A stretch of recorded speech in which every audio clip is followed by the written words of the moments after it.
Dans ce live de ce dimanche 22 décembre 2024, nous sommes là pendant 1 heure maximum, sinon moins. Et nous vous saluons au nom de Jésus. Nous prions le Seigneur pour que ce live puisse vraiment aider l'Église, aider les leaders à comprendre le plan de l'ennemi Satan. Et pour ce faire, on parlera ce soir de la partie numéro 4. Sur la corruption des leaders. Aujourd'hui spécialement, on va aborder les côtés esprit de Jézabel. Soyez très attentifs parce que nous allons parler des choses qui sont très importantes pour le ministère, pour l'Église, pour les chrétiens et pour les enfants de Dieu. Prions le Seigneur. Notre Père, notre Dieu, nous voulons te dire merci pour l'opportunité que tu nous accordes en Jésus. Merci pour ce temps que tu nous donnes de partager ces messages, cette parole, cette écriture.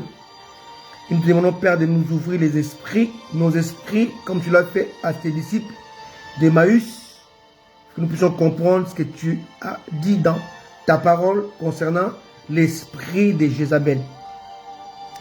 Nous te prions, Seigneur, de nous aider par ton esprit, afin que nous puissions vraiment ministrer pour l'avancement de ton œuvre.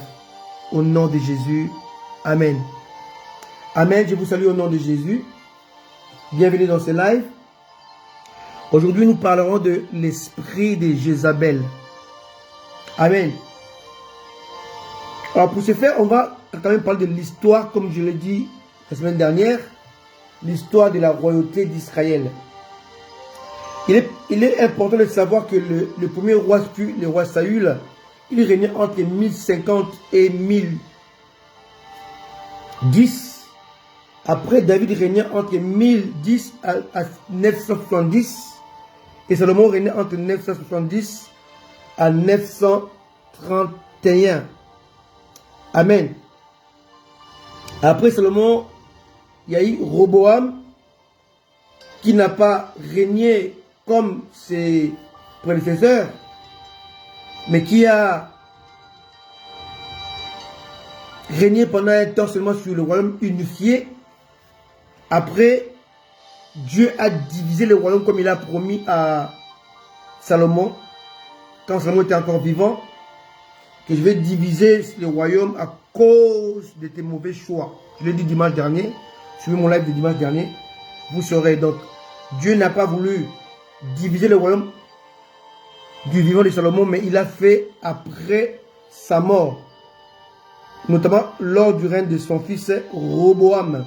Roboam, le fils de Salomon, régna peu de temps sur un royaume unifié, et après il y a eu schisme. Les schismes, c'est la séparation de deux royaumes. Il y a eu d'un côté le royaume d'Israël avec 10 tribus, et l'autre côté le royaume de Juda avec des tribus, donc Juda et Benjamin. Alors, c'est celui qui a régné sur Israël était un serviteur. Il était serviteur pendant le règne de Salomon. Dieu lui a donné les 10 royaumes, et je l'ai expliqué dimanche dernier, vous pouvez revoir le live. Jéroboam a régné, et après son règne, le 6e roi après lui s'appelait Akab. Alors Jéroboam a régné après lui, il y avait Nadab, après Nadab il y avait Bisha, après Bisha il y avait Ela, après Ela il y a Zimri, après Zimri il y avait Omri, et le 6e roi après Jéroboam était Akab. Alléluia. Amen. Et Akab était contemporain de Josaphat, qui était le 4e roi après Roboam. Roboam, Abijah, Asa, Josaphat. Alors Josaphat et Akab étaient contemporains. D'ailleurs, ils sont allés combattre ensemble. Alors, il faut bien saisir l'historique, parce que sinon on ne peut pas comprendre comment Dieu nous parle. Alors, Josaphat était le descendant de Roboam, donc de Salomon.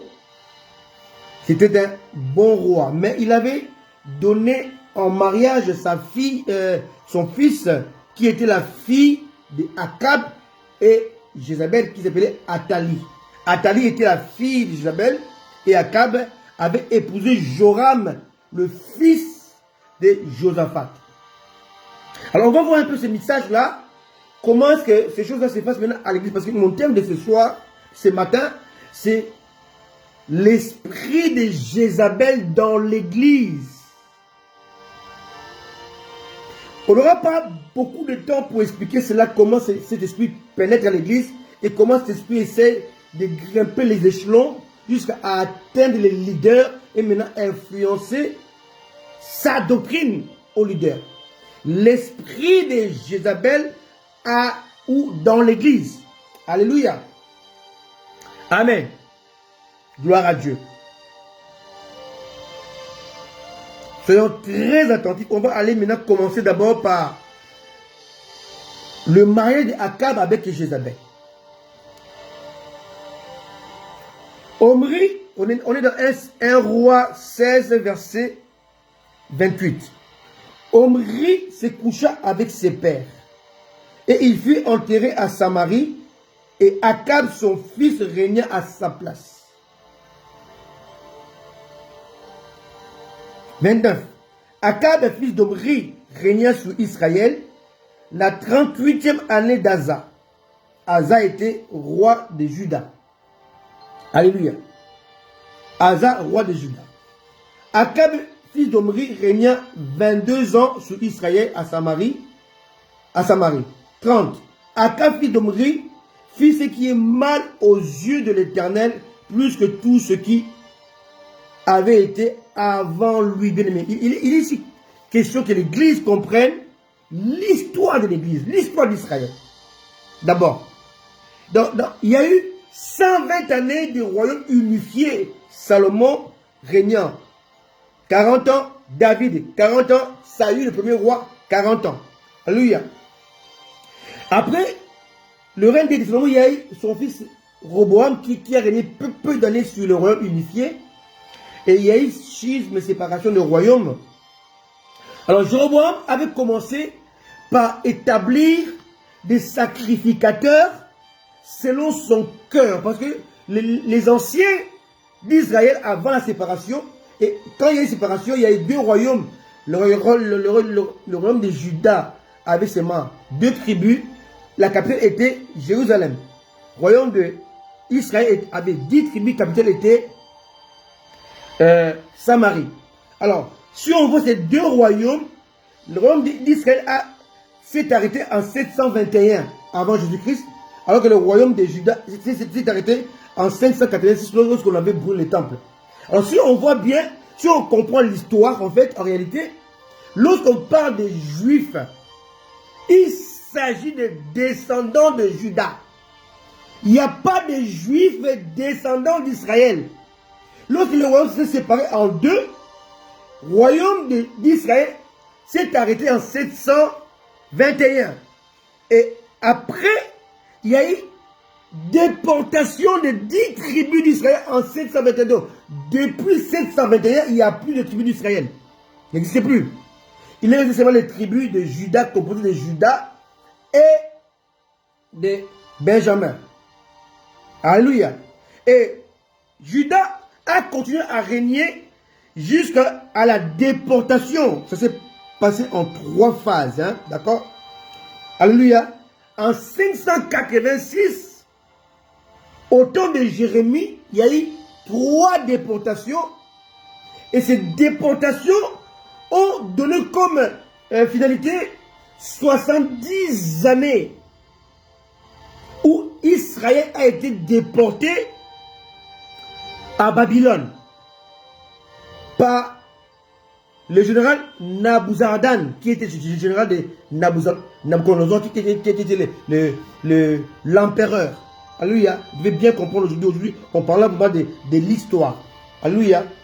Et Israël est rentré d'exil en 538. On a recommencé à reconstruire le temple, le deuxième temple, entre 520 et 516 pendant 4 ans.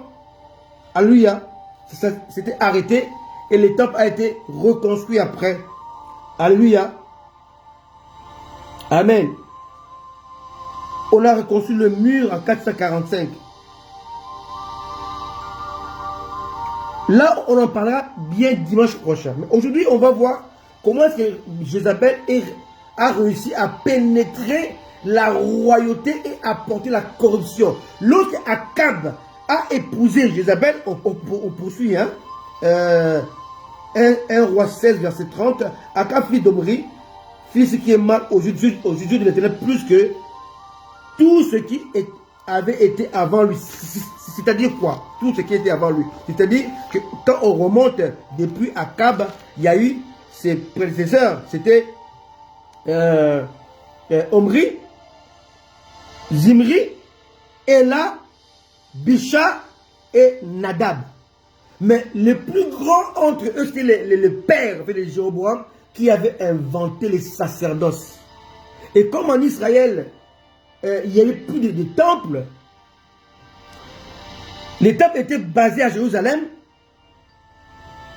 Donc les anciens qui étaient restés en Israël allaient à Jérusalem pour aller prier, adorer. Donc maintenant, le roi Jéroboam a été insufflé par ses anciens, par ses collaborateurs, pour arrêter cet exode, que nos habitants puissent aller à Jérusalem pour prier. Créons notre tabernacle. Ils ont créé leur tabernacle, leur sacerdoce, selon leur cœur. Et ils ont maintenant établi des gens qui n'étaient pas appelés à être sacrificateurs, à opérer comme sacrificateurs. Donc il y avait ce qu'on appelle les sacerdoces de Jéroboam qui n'a rien à voir avec Dieu. Ce qu'on voit aussi aujourd'hui à l'église. Et pendant ce moment-là, Jéroboam a continué à avoir un sacerdoce prime qui n'est pas selon Dieu, selon l'ordre de Dieu. Ils avaient leurs sacrificateurs établis non pas selon les principes de Dieu, mais selon leurs propres principes. On le voit encore aujourd'hui à l'église. Alléluia. Donc, on continue. 1 Samuel 16, verset 31. Et comme c'était pour lui peu de choses de se livrer au péché de Jéroboam, fils de Nébat, il prit pour femme Jézabel, fils d'Ekbal, roi des Sidoniens, et il alla servir Baal et se prosterner devant lui. Alors, qui était le roi des Sidoniens? Alors, il y avait deux villes, hein? Jésus-Christ, dans son temps, il en parlait, il dit, si les miracles qui étaient faits à Tyr et à Sidon a été fait chez vous, il serait repenti. Donc, en fait, il y avait ces deux villes qu'on appelle Tyr et Sidon, qui étaient les villes voisines d'Israël. Aujourd'hui, c'est le Liban. Alléluia. Alors, les rois sidoniens ou tyriens avaient une fille qui s'appelait Jézabel. Bien aimé, maintenant, on va aller dans les profondeurs de l'eschatologie. Qu'est-ce que Tyr, qu'est-ce que Sidon? Remarquez bien que lorsque Dieu parle de Lucifer, dans les livres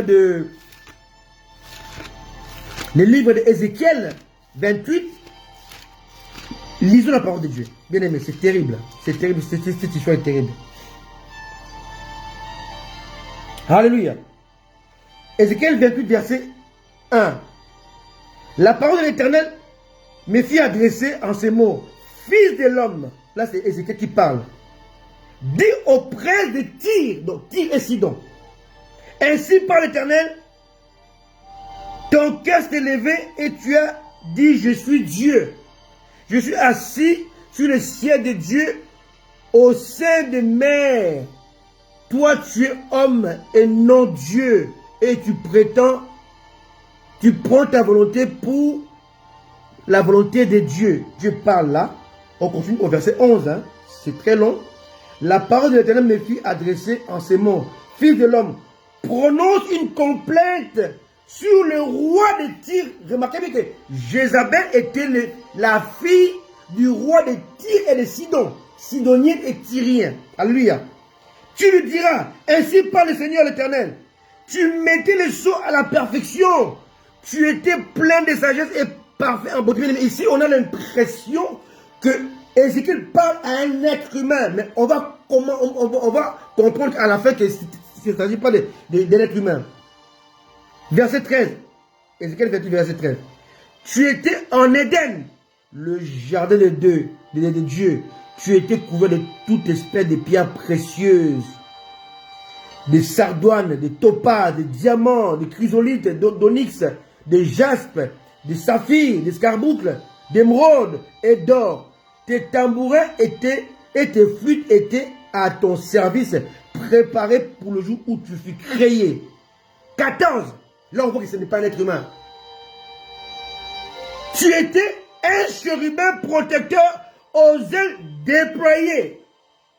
Alléluia. Ici, la parole de Dieu de manière prophétique nous révèle qu'ici, le roi de Tyr et de Sidon, donc le père de Jézabel, était en réalité Satan. Alléluia. Ici, Ézéchiel parle au roi de Tyr et de Sidon. Il parle, il dit que tu étais parfait en beauté. Ici, Ézéchiel parle à Satan, jadis Lucifer, assez brillant. Et ici, il est qualifié comme étant le roi des Tyr. En d'autres termes, lorsque Akab a épousé Jézabel, Jézabel n'était pas seulement une personne, mais c'était un esprit. Alléluia. Comme Judas Iscariote, la Bible dit que Judas était un esprit.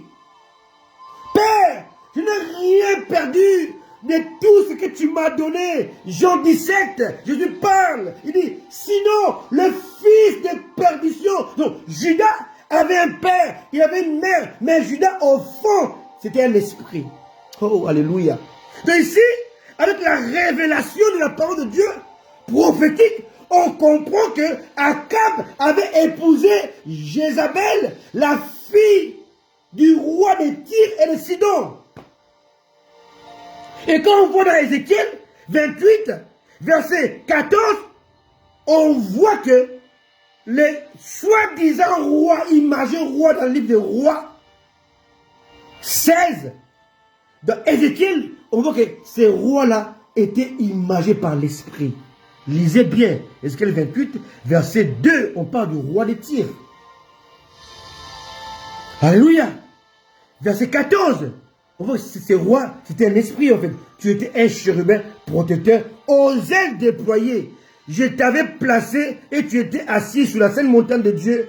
Tu marchais au milieu de pierres intercessoires. Tu étais intègre dans tes voies depuis le jour où tu fus créé jusqu'à celui où l'iniquité a été trouvée chez toi. Par la grandeur de ton commerce, tu as été rempli de violence et tu as péché. Je te précipite de la montagne de Dieu et je t'ai fait disparaître, chérubin protecteur, du milieu des pierres étincelantes. Ton cœur s'est élevé à cause de ta beauté. Tu as corrompu ta sagesse par ton éclat. Je te jette par terre. Je te livre en spectacle, ô roi. Par la multitude de tes iniquités, par l'injustice de ton commerce, tu as profané tes sanctuaires. J'ai fait sortir du milieu de toi un feu qui te dévore. On peut continuer. Hein? On va voir que dans Ézéchiel 28, le roi de Tyr n'est pas un être humain, est une image prophétique de la chute de Satan. Mais si on repart dans 1 roi 16, on voit que Akab a épousé, alléluia, verset 31, 1 roi 16, 31. Et comme si c'était pour lui peu de choses de se livrer au péché de Jéroboam, donc de jouer avec les sacerdoces. Alléluia. Fille de Baal, roi des Sidoniens. Dans d'autres versions, on dit le roi de Tyr. Et il alla servir Baal et se prosterna devant lui. Mais maintenant, on voit que Akab a tissé l'alliance avec le diable. L'esprit de Jézabel, c'est l'esprit maléfique. Ici, on a affaire à la femme, à l'être humain, comme on a aussi affaire à l'être humain Judas. Mais dans Jean 17, Jésus montre que Judas n'était pas un être humain normal. Alléluia. Il dit, Père, je n'ai rien perdu, sinon le fils de perdition. Donc, Jésus a appelé Judas fils de perdition. Dans Jean 6, il dit, l'un de vous est un démon. il appelle Judas démon. Donc ici, Jézabel, une femme normale, ayant un père et une mère, comme Judas avait un père et une mère, mais en réalité, c'était des esprits incarnés que Satan avait mis pour accomplir ses desseins. Est-ce que quelqu'un me comprend? Très important. Ici, on voit que Jézabel était la fille d'un roi. Mais quand on tourne les pages, on va dans Ézéchiel, on voit que Jézabel, en fait, son père était un esprit. Son père était le diable. Est-ce que je vais continuer? Très important. Sur Judas, on peut le voir dans Jean 6. Hein? Je ne montre rien. C'est la parole de Dieu qui l'est dit. Hein? Jésus parle dans Jean 6. C'est terrible. La connaissance est jouissive. Alléluia.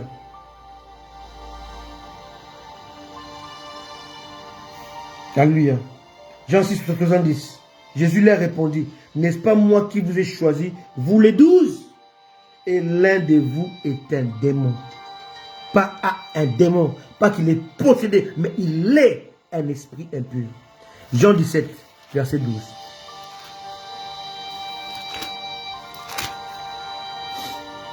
Lorsque j'étais avec eux dans le monde, je les gardais en ton nom. J'ai gardé ce que tu m'as donné et aucun d'eux ne s'est perdu. Sinon, le fils des perditions, afin que l'écriture soit accomplie. Donc ici, Jésus parle et affirme dans Jean 6, 70, dans Jean 17, 12, que Judas n'était pas un être, un homme normal. C'était un homme esprit, c'est un homme habité, doté d'un esprit maléfique, établi, employé, utilisé dans le but d'accomplir la perdition, la rédemption, pardon. Et c'est un fils de perdition qu'on ne pouvait pas sauver. De la même manière, Jézabel, son père était un roi normal, un roi de Tyr, un roi de Sidon, le roi de Liban actuel. Mais en réalité, ce roi-là était un esprit. On le voit dans Ézéchiel 28. Alléluia. Donc on voit ici que Jézabel est un esprit maléfique en dehors d'être d'abord princesse d'un royaume. Alors, aujourd'hui on parle de l'esprit de Jézabel. Quel est le rôle de cet esprit qu'on appelle l'esprit de Jézabel?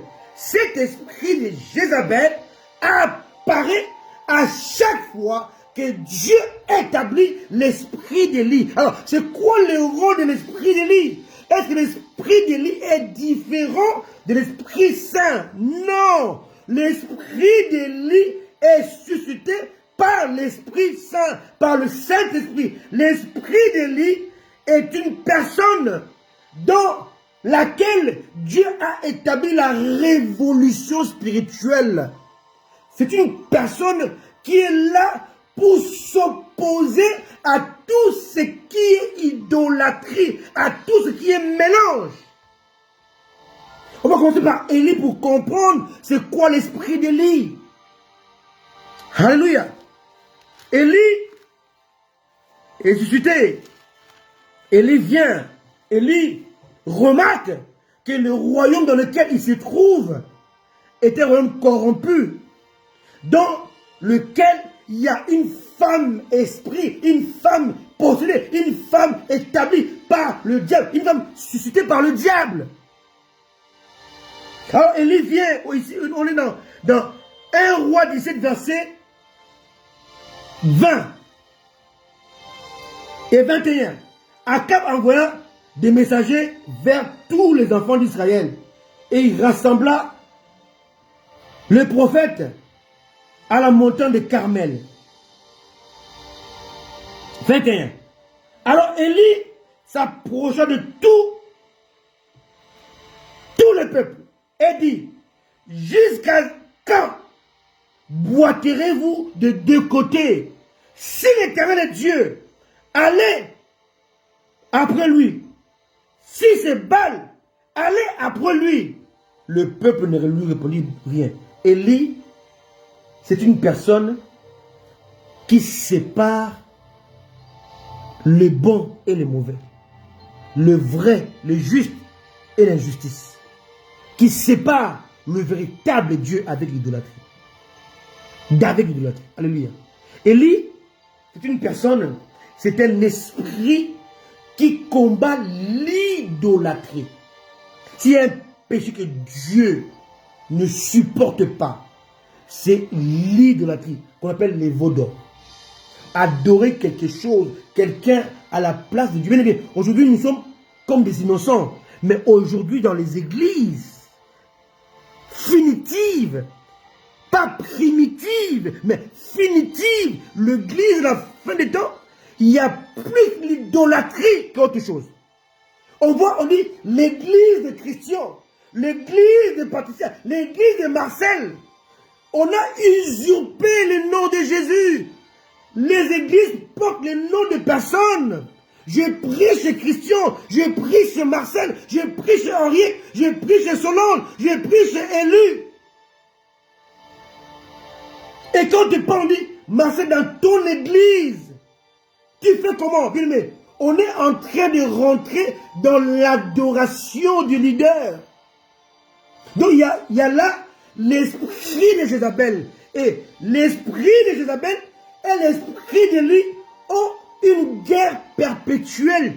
À chaque fois que vous verrez la manifestation de l'esprit de Jézabel, sachez que Dieu a suscité aussi l'esprit d'Élie. Alléluia. Alléluia. Alléluia. Élie vient, il dit non, arrêtez de mélanger, arrêtez de tanguer, arrêtez de boiter des deux côtés, arrêtez de mélanger les choses.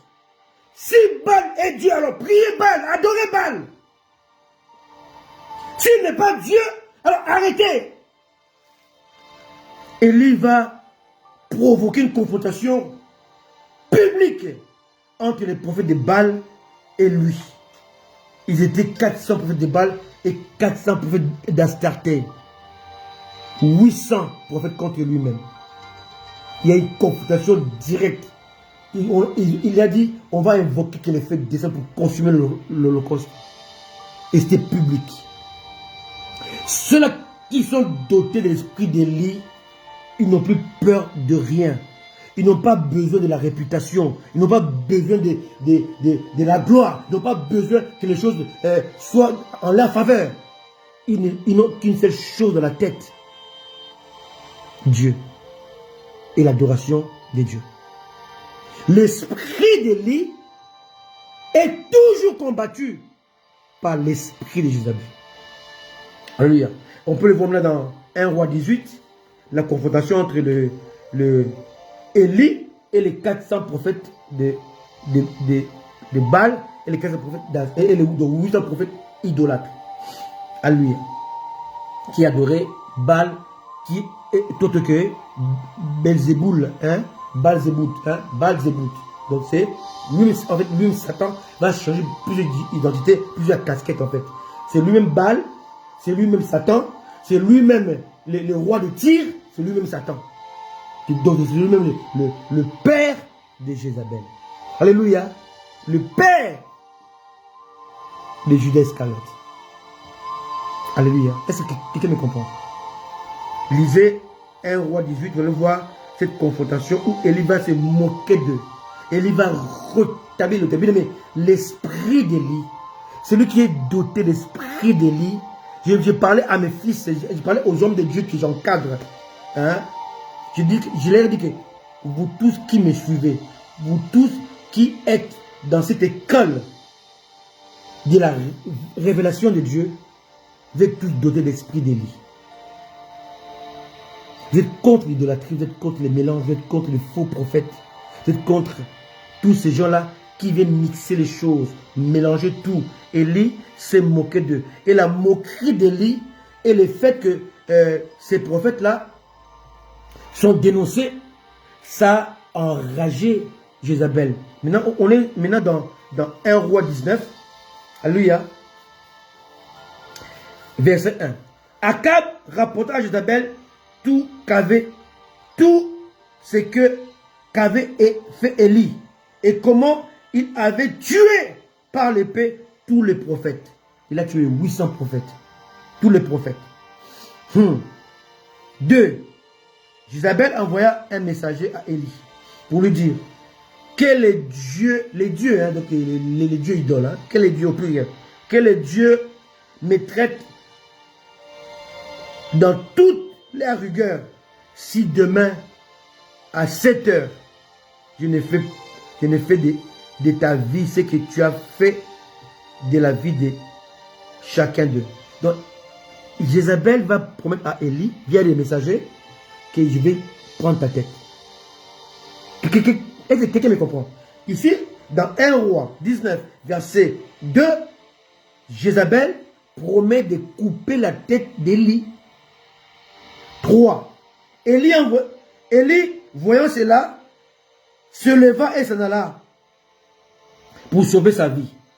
Il arriva à Beersheba, qui appartient à Juda, et il laissa son serviteur. Bien aimé, ici, on est dans 2 royaumes. On a d'un côté Israël qui appartient à Akab, de l'autre côté Juda qui est dirigé par Josaphat. Quelqu'un me comprend? C'est comme ça. Maintenant, il arrive dans le territoire neutre où il peut être poursuivi par les gens de Jézabel, les émissaires de Jézabel. Verset 4.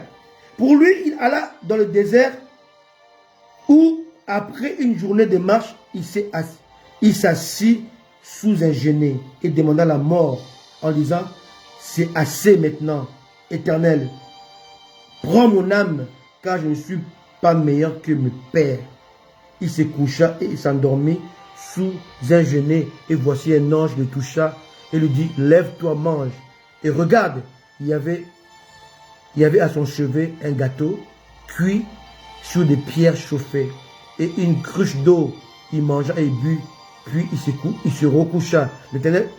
L'ange de l'Éternel vint une seconde fois, le toucha, dit: lève-toi, mange, car le chemin est trop long pour toi.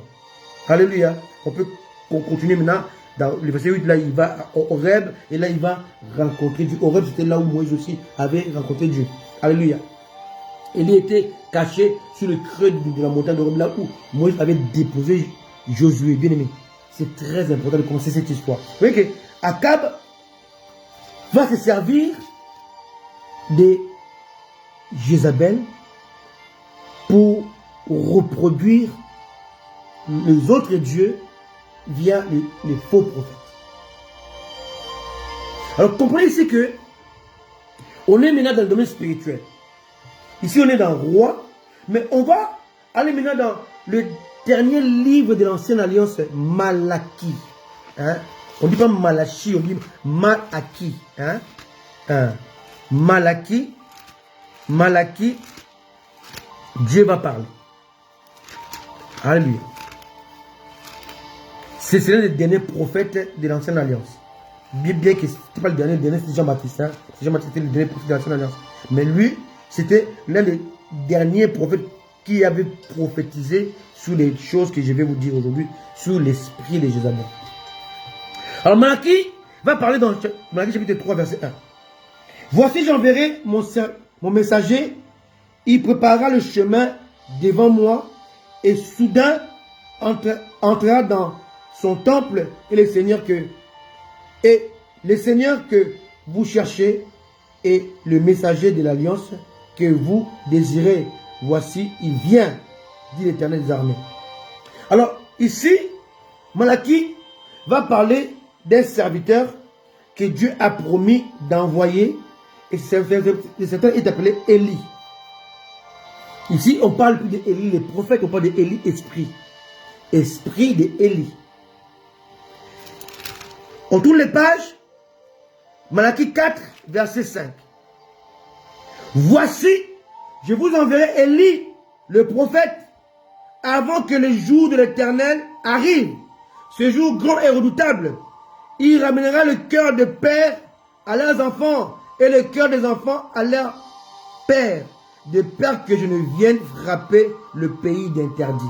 Bien aimé, Si vous essayez d'analyser ces deux prophéties, le premier Élie, donc le premier esprit d'Élie, doit arriver à la première révélation du Rédempteur.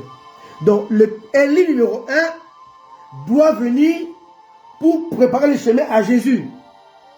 Élie numéro 2 doit venir pour préparer l'église avant le retour de Jésus. Donc, ici, il y a deux Élie. Alléluia. Et comme il y a deux Élie, il y a aussi deux Jézabel. Je vous ai dit que là où il y a Élie, il y a Jézabel. Alléluia. Car ces deux esprits ont un combat perpétuel. Quand vous voyez Élie, il y a Jézabel. Quand vous voyez Jézabel, il y a Élie. Alors ici, le premier Élie a été établi pour préparer le chemin au Rédempteur de Jésus. Donc, c'est lui qui est venu avant Jésus, qui a prêché la repentance, qui a préparé le chemin. Il s'appelait Jean-Baptiste. D'ailleurs, Jésus le dit, c'est lui, Élie, qui a été promis. Alléluia. Alléluia. Alléluia. Amen. Jésus dit, si vous voulez savoir, c'est lui, Élie, que vous avez, qui a été promis. Hein? On peut aussi le voir dans Marc ou même dans Matthieu 11. Hein? Si vous voulez savoir, c'est lui, Élie. Jésus parle de Jean-Baptiste, mais il parle il parle de quel Élie? De Élie de Malachie 3. Pas Élie de Malachie 4, non. Et Élie de Malachie 4 a vécu avec Jésus. Élie de Malachie, non, 3, pardon. 3, 1, 2 a vécu avec Jésus. C'est Jean-Baptiste. Élie de Malachie 4 va venir après Jésus-Christ. Donc, si vous voulez comprendre, hein, Élie de Malachie 3, Jésus en parle dans Matthieu 11. Alléluia. Alléluia. Matthieu 11, verset 9. Qu'êtes-vous donc allez voir un prophète? Matthieu 11, 9. Hein? Qu'êtes-vous donc allez voir un prophète? Oui, vous dis-je, est plus qu'un prophète. Car c'est lui dont il est écrit. Voici, j'envoie mon messager devant ma face bien-aimée. Comparez, hein, comparez ça là, Matthieu 11, verset 10. Comparez là avec Malachie, chapitre 3. Verset 1. J'enverrai le messager devant ma face. Donc ici, Malachie 3, verset 1 à 2. Matthieu 11, verset 10. C'est la même chose. Donc les Élie de Malachie 3, c'est Jean-Baptiste. Jésus est confié ici. Il continue. Pour préparer ton chemin devant toi. Malachie 3, 1 à 2, c'est exactement ce que Jésus-Christ parle de Jean-Baptiste. Je vous le dis en vérité, parmi ceux qui sont nés des femmes, il n'en a point paru de plus grand que Jean-Baptiste. Cependant, le plus petit dans le royaume des cieux est plus grand que lui. Ici, c'est Jean est parti en enfer. Un homme de Dieu a dit ça. C'est du gros n'importe quoi. Ça, c'est le manque de révélation qui pousse les gens à tu n'es pas appelé à prêcher. Pourquoi tu prêches, papa? Arrête ça. Tu prêches des bêtises. Ici, ça ne veut pas dire que Jean-Baptiste va aller en enfer. C'est ce qui dit que Jean-Baptiste ne fait pas partie de l'église. Il est mort avant que l'église soit établie. Jean, il est mort avant la mort de Jésus-Christ. Quand Jean, il est mort, l'église est née à la croix. Donc Jean, il est mort avant la croix de Jésus. Ça veut dire que le plus petit de Rome des cieux, Rome des cieux, ce n'est pas le ciel. Rome des cieux, c'est l'église.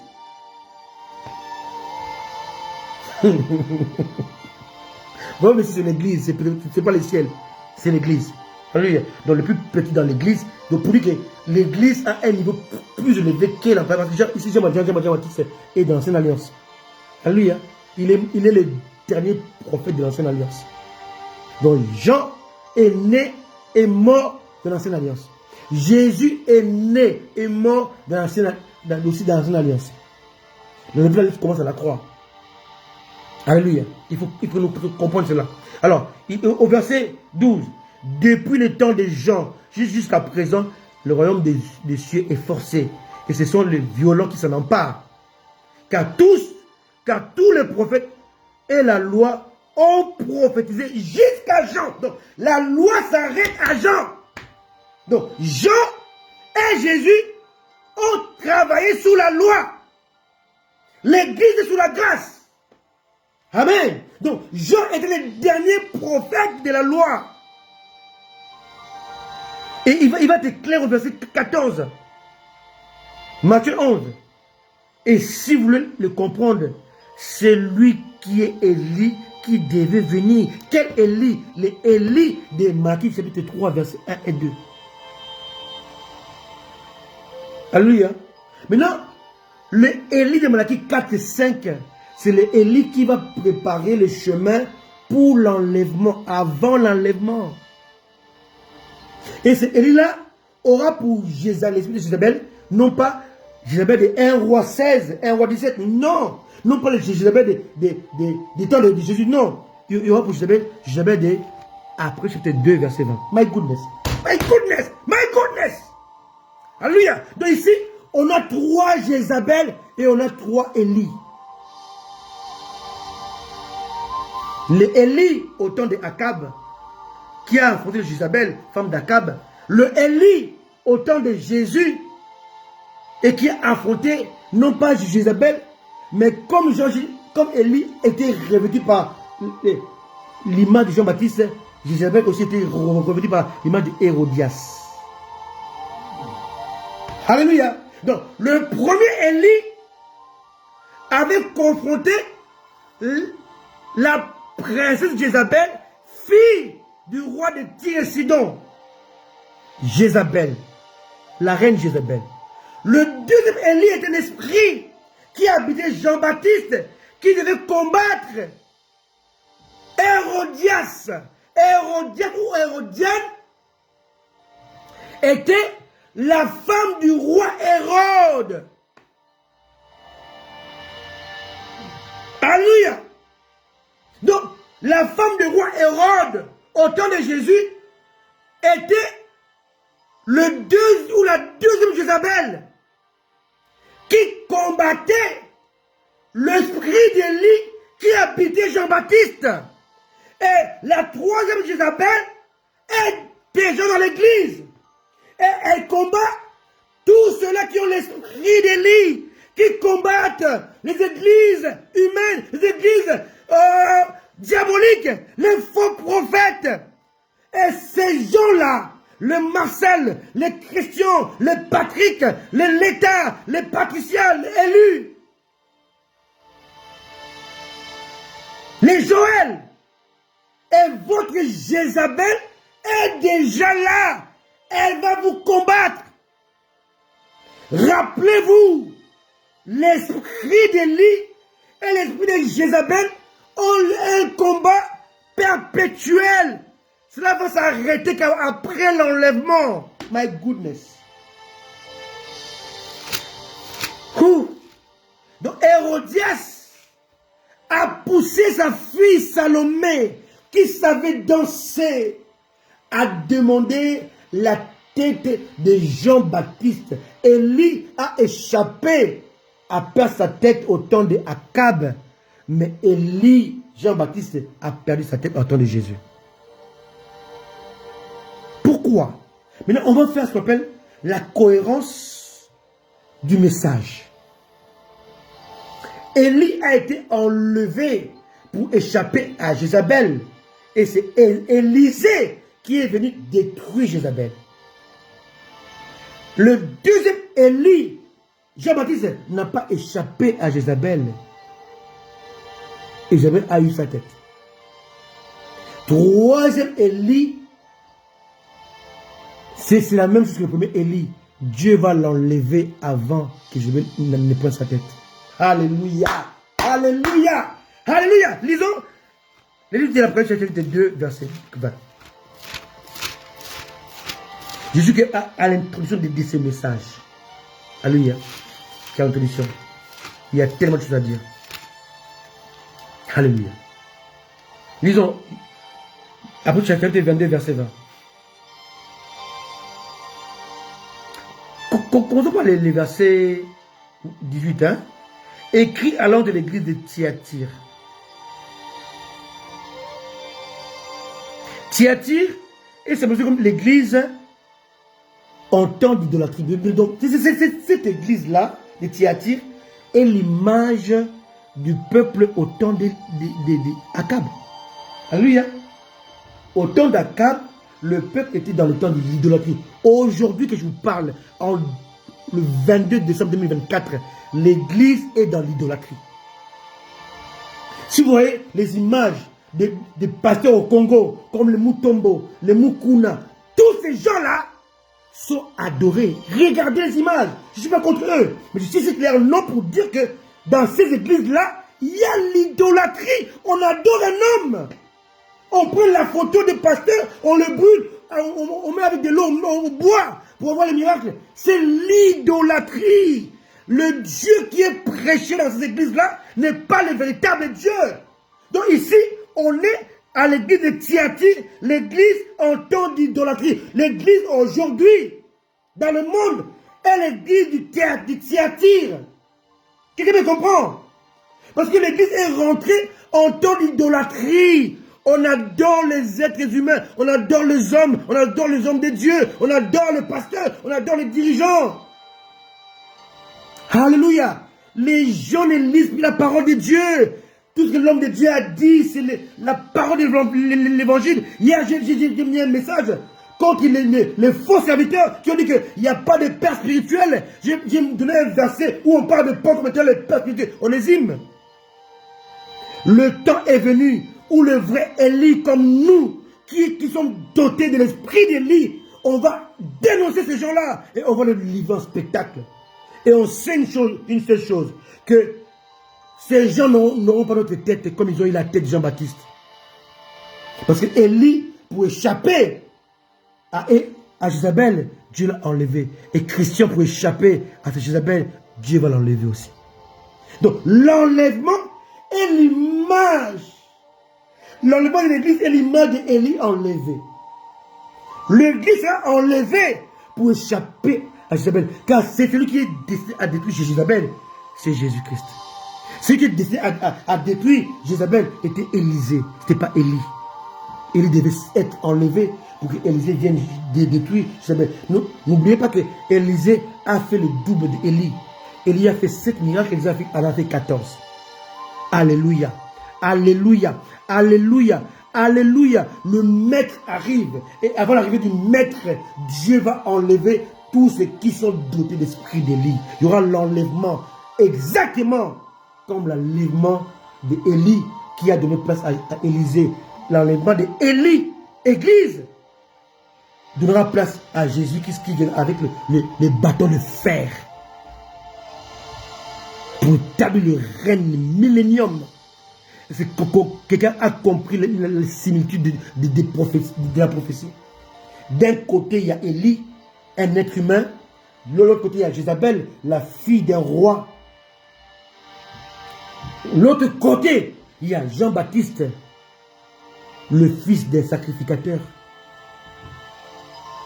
De l'autre côté, il y a Jézabel, la femme du roi. Le roi Akab avait peur d'Élie. Mais la reine Jézabel voulait tuer Élie. Le roi Hérode avait peur de Jean-Baptiste. Mais la reine Hérodiade voulait tuer Jean-Baptiste. Vous voyez pas les similitudes? Vous voyez pas que c'est la même chose? Alléluia. Alléluia. Alléluia. L'église est séduite par Jézabel. La Bible le dit dans le chapitre 2, verset 20. Lisons-le. Hein? Ok. Alors, écrit l'église de Thyatire. Voici ce que dit le Fils de Dieu. C'est lui qui a les yeux comme une flamme de feu et dont les pieds sont semblables à des lérins ardents. 19. Je connais tes œuvres, ton amour, ta foi, ton fidèle service, ta constance, tes dernières œuvres, plus nombreuses que les premières. Donc Dieu va louer, Dieu va accepter, Dieu va couronner l'œuvre que nous faisons. Mais Dieu va nous faire une remarque par rapport à Jézabel. Mais c'est vrai, c'est exactement ça. Alléluia. Dieu m'a dit, Mais ce que j'ai contre toi, ce que tu laisses. Bien-aimé, toi qui me suis, Dieu te fait une remarque. Il dit qu'il connaît ce que tu fais. Il connaît tes bons œuvres. Il connaît ta fidélité. Il connaît ta conscience. Il connaît tes dernières œuvres plus nombreuses que les premières. Il connaît ta foi. Il connaît ta persévérance. Il connaît ton intimité. Il connaît ce que tu fais. Il connaît. Dieu le loue. Dieu t'applaudit. Mais je te dis, j'ai une remarque à te faire. Toi qui fais partie de l'église de Thyatire. L'église actuelle dans le monde est l'église de Thyatire. Il dit, tu laisses la femme Jézabel. Là, ce n'était pas l'être humain, c'était l'esprit. Qui se dit prophétesse. Enseigner et séduire mes serviteurs pour qu'ils se livrent à la débauche et qu'ils mangent des viandes sacrifiées aux idoles. Voilà ce que fait l'esprit des faux prophètes. Tous les faux prophètes du temps d'Élie, les Tishbites, étaient envoûtés par Jézabel. Parce que Jézabel avait pour père le roi de Tyr et Sidon. Et le roi de Tyr et Sidon, sur Ézéchiel 28, était Satan lui-même. Est-ce que quelqu'un me comprend? Donc, Jézabel était la réincarnation de la fille du diable.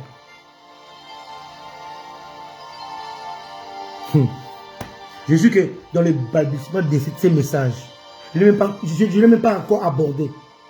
Pour vous dire que le temps dans lequel nous sommes est le temps difficile, où nous sommes confrontés à l'idolâtrie. L'idolâtrie est exactement la même chose que le veau d'or. Le veau d'or est la corruption du sacerdoce. L'idolâtrie est la corruption du sacerdoce. Le roi Jéroboam avait corrompu le sacerdoce. Élie est venu défendre le sacerdoce. Aujourd'hui, on a un problème de sacerdoce. Jézabel va séduire Akab, le roi. Va séduire le prophète. Donc, dans la hiérarchie de Dieu, il y a les sacerdoces, les prophétiques, la royauté et le peuple. Alléluia. Alors, Satan va susciter l'esprit de Jézabel pour corrompre les sacerdoces, les prophétiques et la royauté. Quelqu'un me comprend? C'est très important. Alléluia. Et ça, Jézabel, c'était ça sa mission. Elle est là pour corrompre les sacerdoces, le prophétique et la royauté. Pour que le peuple puisse tanguer des deux côtés. Il est venu dire, jusqu'à quand boiterez-vous des deux côtés? Si Baal est Dieu, allez l'adorer. Si Élie est Dieu, si Dieu, l'Éternel est Dieu, allez l'adorer. Il faut faire un choix. Le temps de choix est arrivé. Il est temps de faire comme maman Henriette qui a dit, je ne partirai plus dans les églises. Bâtiments. Elle a dit ça. Elle est là. Elle peut le témoigner. Alléluia. Je ne partirai plus dans les églises. Bâtiments. Parce que j'ai compris avec réflexion que l'église bâtiment aujourd'hui est une église qui amène à la perdition. Elle est là, je parle devant elle. Ma grande soeur, ma maman Henriette. Je ne vous ai pas dit que vous qui priez dans un bâtiment, vous avez péché. Je n'ai pas dit ça.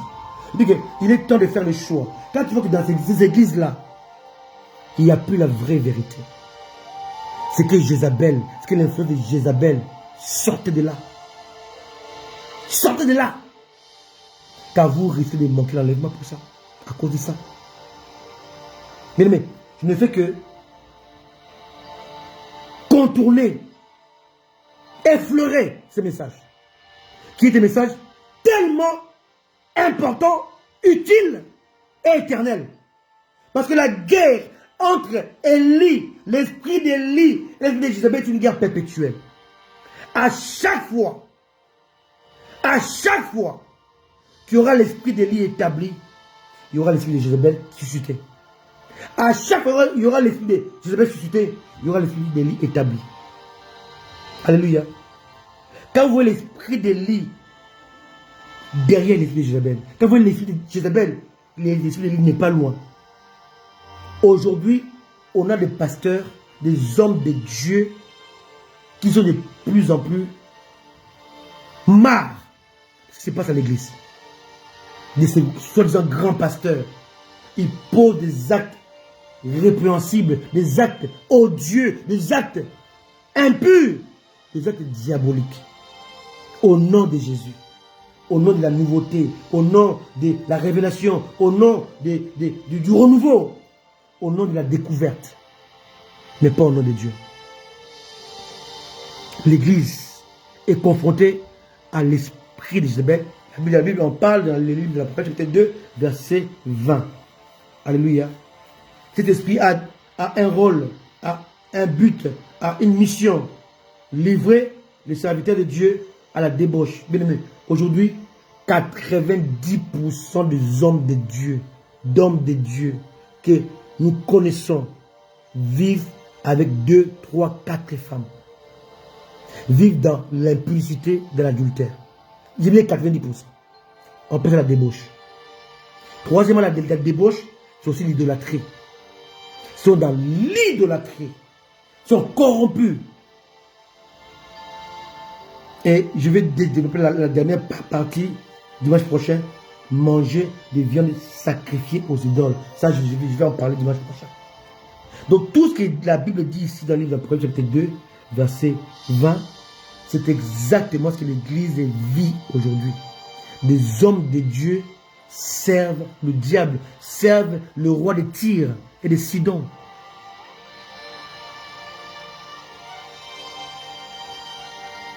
Où cacherions-nous en Jésus? Où irions-nous en Jésus? Où fuyons-nous dans le sein de l'Esprit? Dans quelle église? Non, aucune église. En Jésus. Car l'église est appelée à vivre, à sommeiller en Jésus. Alléluia. Je ne fais qu'effleurer ces messages. Il est tellement fort. Partagez-le. Et dites aux gens que dimanche prochain, je viendrai le conclure. Même pas conclure. Avancer encore. Parce qu'on ne peut pas conclure un tel message. C'est ça le dernier message de la fin de l'année. Bien aimé, Jésus revient bientôt. Soyez préparés. Donc je vous explique ce qu'on a eu 3 types d'Élie. Élie de 1 roi 16, 17, 18, 19, 20. Élie promis comme étant l'esprit d'Élie dans Malachie chapitre 1, verset 1 à 2. Là c'est l'Élie qui est apparu au temps de Jésus-Christ qui s'appelait Jean-Baptiste. Élie promis à la fin des temps. C'est l'Élie promis dans Malachie chapitre 4, verset 5. C'est toi et moi qui sommes ces Élie-là. Maintenant, nous serons confrontés maintenant à ceux qui ont reçu, qui ont été possédés par l'esprit de Jézabel. Jézabel est dans l'église. Bien aimé, parce que ici Jean est clair, hein, mais ce que j'ai contre toi, c'est que tu laisses la femme Jézabel, qui se dit prophétesse, enseigner et séduire mes serviteurs. Là où vous êtes, vous devez mettre toutes les Jézabel hors d'état de nuire. Bien aimé, dimanche prochain,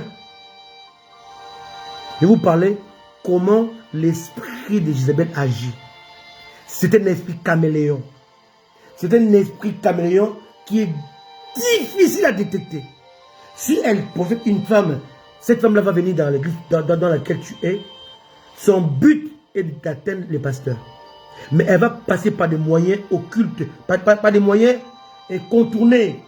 Ce sera une femme qui sera irréprochable, irrépréhensible, infatigable. Elle sera dans toutes les tâches, dans le but d'être remarquée.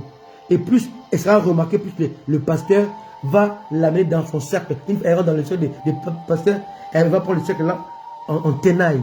Elle va commencer à contrôler ce cercle-là jusqu'à contrôler les pasteurs. Parce que le but de l'esprit de Jézabel, c'est de contrôler les leaders. Alléluia. Cet esprit aussi est dans les pays, nos pays africains. Beaucoup de nos dirigeants sont séduits par des femmes Jézabel. Pour amener le pays à l'idolâtrie. Vous pouvez voir un président qui a bien commencé. Mais l'esprit de Jézabel va atteindre ses partisans pour maintenant commencer à l'adorer. Mobutu a été séduit. Alléluia. Biya a été séduit. Beaucoup de présidents africains ont été séduits. Et Yadema a été séduit. On dansait devant lui, comme Mobutu. C'était, on commençait à adorer un être humain. Et si vous voyez voir que c'est l'esprit de Jézabel qui était au centre. Qui était à la commande. Et cet esprit de Jézabel aussi va pousser à ce que le pasteur puisse perdre son identité de fils de Dieu, de serviteur de Jésus-Christ, pour devenir le chef de l'église. Le pasteur va accepter. Il y a une idolâtrie, mais il y avait un pasteur que j'avais beaucoup apprécié.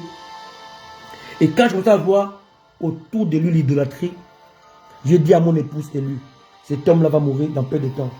Mon épouse a dit, mais comment ça? J'ai dit, parce qu'on l'adore.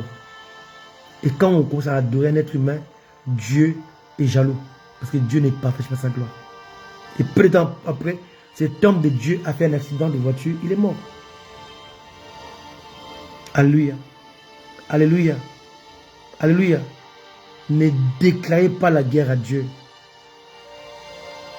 Pas la guerre à Dieu. Vous allez perdre. Il est le créateur. Soyez bénis. Soyez conséquents.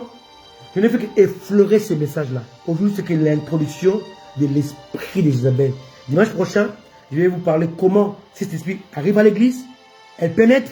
Elle atteint les cercles pastoraux. Et elle va atteindre les pasteurs. Et va maintenant plonger l'église carrément dans l'idolâtrie. Soyez conséquents.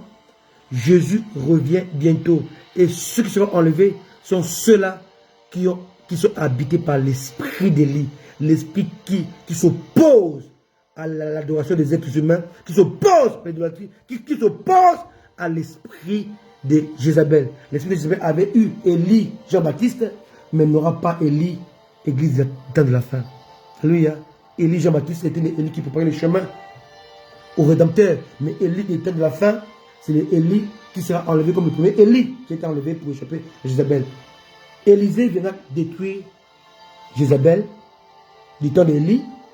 Et Jésus est venu mettre fin à l'esprit de Jézabel de Hérodias.